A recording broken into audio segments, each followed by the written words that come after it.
This podcast is produced by the Harwood Productions Podcast Network. To learn more about the network and to find more of our shows, visit us online at www.harwoodpodcast.com.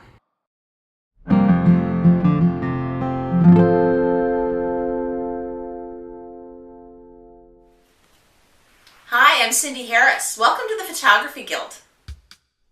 Well, I'm really excited about this month's topic, travel photography. I had the opportunity to go to a National Geographic conference a couple of months ago and spend the whole day with two of their photographers. So let me share with you some of the things I learned from them. You know, as photographers, when we go to a new city, we want to capture the essence of that city visually using our cameras.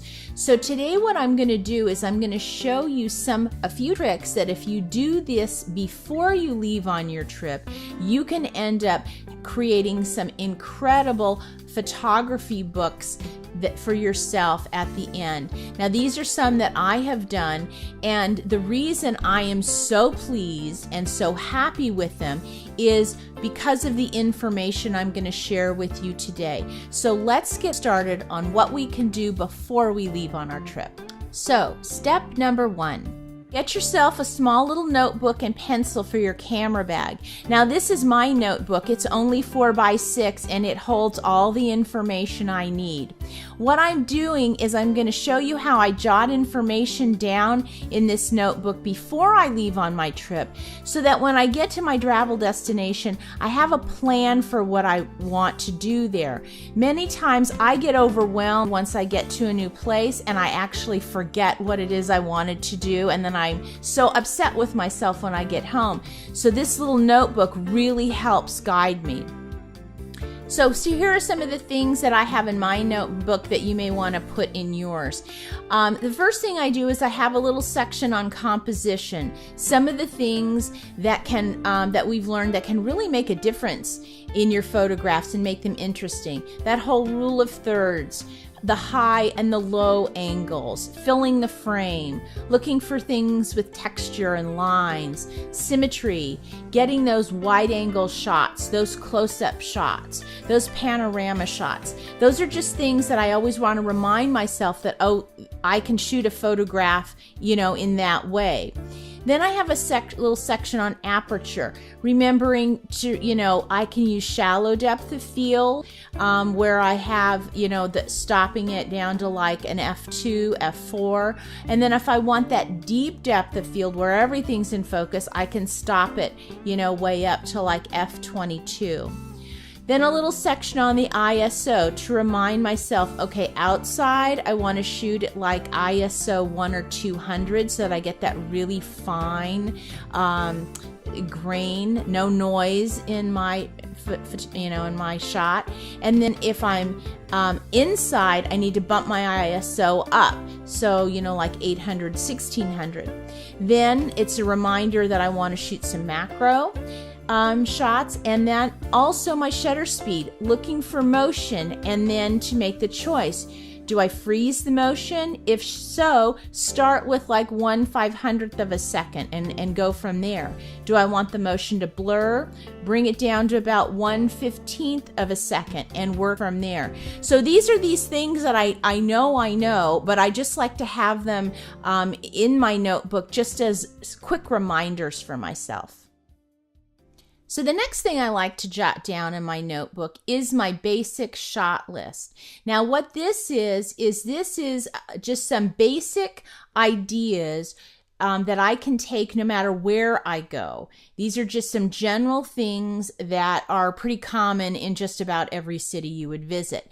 Things like the views of the city. And sometimes that's fun if you can get up from a high vantage point, like up high in a hotel or up in a tower or up a staircase, and you can kind of look down. That's kind of an interesting shot. Capturing the time of year and its season. Looking for icons and photographing them in interesting ways. Looking at the architecture of the city and finding the old and the new. The economy, how are these people making money? Looking for shots that show that. looking for transportation shots, education shots. Do you see kids in school? Are there other types of schooling that they have available that you can, catch a shot of? Sports. Do you happen to come upon, some kids playing soccer or baseball or whatever? The art and culture of the city. Do you happen to see an artist drawing? Do you pass by musicians playing in the street? Is there a performance artist doing someone? Is there a gallery you can visit? Getting shots that show that. The history, different periods of history. The religion. What are some evidence of the religion that you see? What kind of food do they eat and drink? Photos of people, young, old, very interesting. Seeing people socializing together is fun. Getting nighttime shots, whether it's a sunset or something, where the sun is going down. Getting photographs of signs, especially if it's in a different language, is fun. Also, if you can get anything where someone has done any handwriting, can be also fun. And then the challenge is to try to put a number of these elements into one shot, and you get some really interesting photographs that way. So let me kind of share with you a little bit later on how I do that. But this would be your basic shot list, so that when you're dropped anywhere, you can use this as your guide to help plan, the photographs that you want to take. So then one of the other things I do before I leave is I go online and I research a little bit where I'm going to be visiting. And many times I go to Wikipedia, and then I do a general Google search. And it's interesting to see what comes up. I'm looking to see for some of the icons of the place that I'm going, because I may not know. I may have a general idea like, oh, I'm going to Paris, the Eiffel Tower, but, I may not in the forefront of my mind think of Notre Dame, or I might not think of the Arc de Triomphe, or, this type of thing. So look and see what kind of icons pop up in your search. Look at maybe transportation pops up, maybe sports. Maybe, especially on Wikipedia, the history is really interesting. Maybe you can kind of, it kind of gives you a little bit of a background in the history, so that when you land, you have an idea of what's gone on there. You certainly find out, again, from Wikipedia, the religion.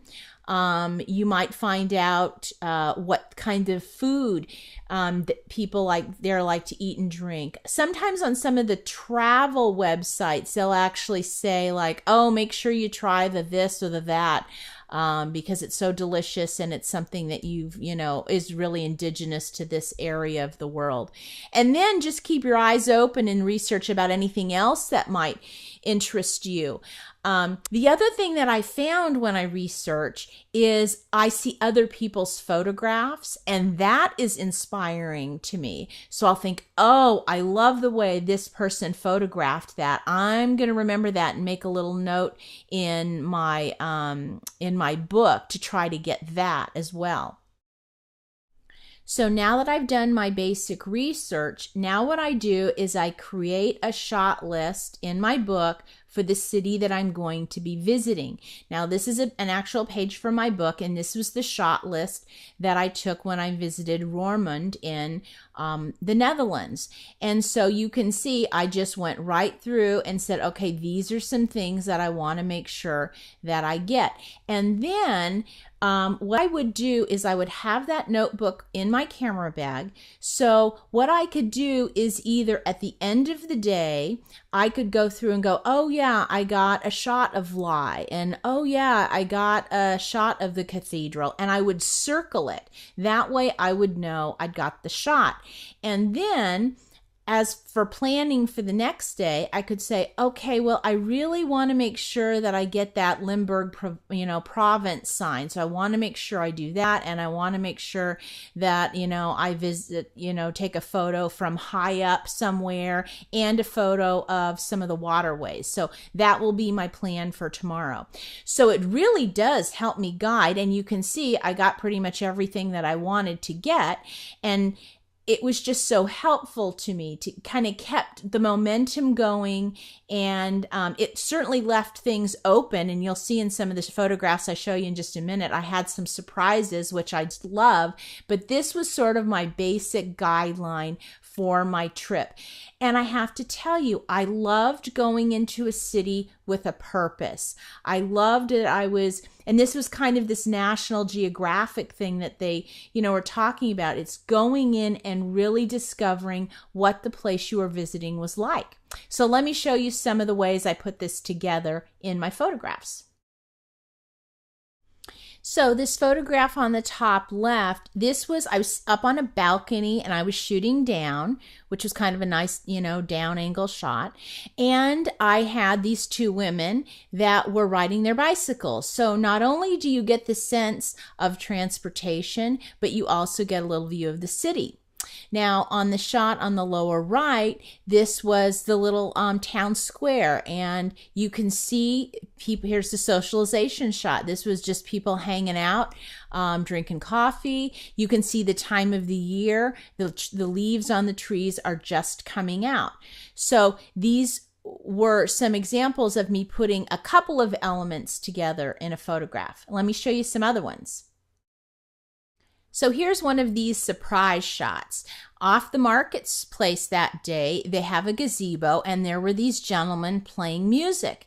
And so I was kind of sneaking around behind them, taking shots of them behind them, and you can see that in the top left corner. Well, then they went to take a break, and they saw me with my camera, so then they came out, and of course they wanted me to take their picture as well. So I was able to get a nice shot of them as musicians. So that was not on it was on my shot list as a basic shot, but I would have never known that that was going on in the city that day, and it was fun to get to visit with those gentlemen a bit.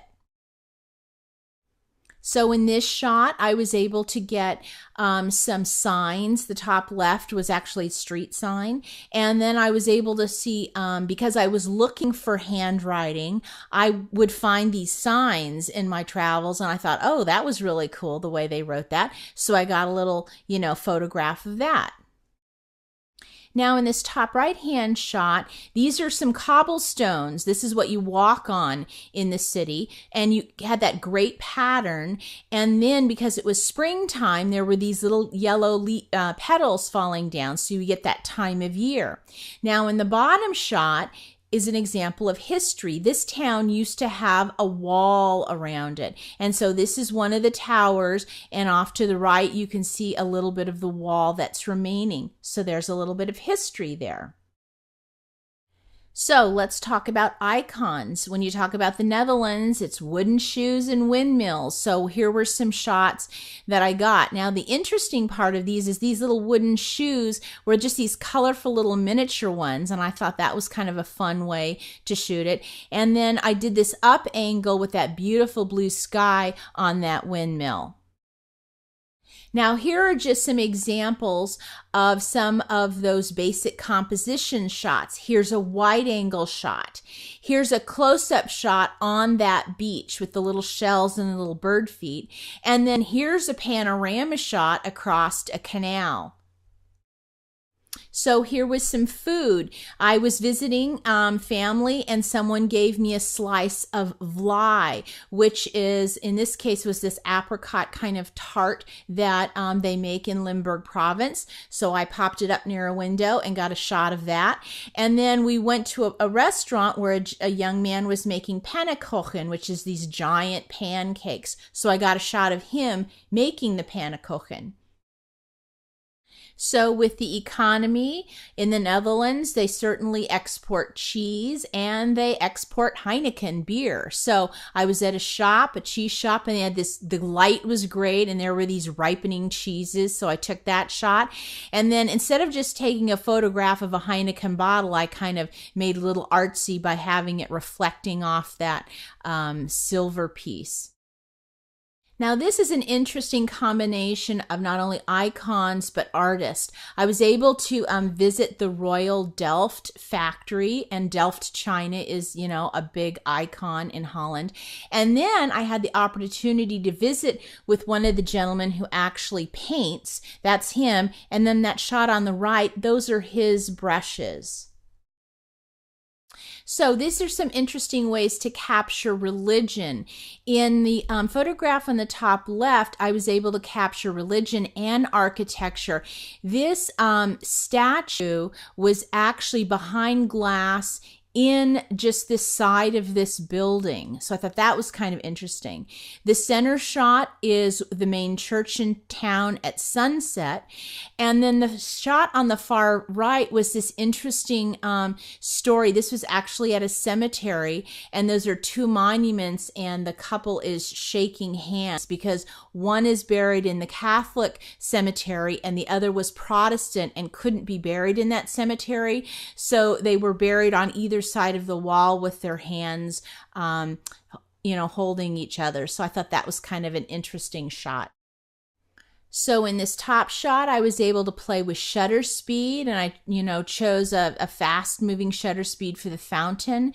And then I went for my macro shot, shooting through that field of tulips. And then looking at architecture, both old and new, I can't even imagine how old that door is on the left, hundreds and hundreds of years old. And yet in the same town, I can find this very modern home with this modern art in front of it. So it's interesting to be able to capture both in the same town. So our assignment this month is travel photography. Now, if you have a trip planned, great. If you don't, maybe you could photograph, your city. But either way, get your notebook together for sure. Go out and buy yourself a little notebook. Get your general notes to yourself recorded in there and your basic shot list. Then if you happen to be going somewhere or you want to photograph your town, then you can make a page for that as well. Now also, if you do go on a trip or you photograph your town, please share some of those photos with us by uploading them to our Flickr group, and you can get the information for that by going to our website. Next time we get together, we're going to talking about silhouettes and how we photograph them. They're very artsy, they can be very dramatic, and I think we'll have a lot of fun with them. So I'll see you next time. For more information on this episode, go to our website and visit the Photography Guild show notes. Also, if you have any questions or ideas, send us an email. Thanks for watching.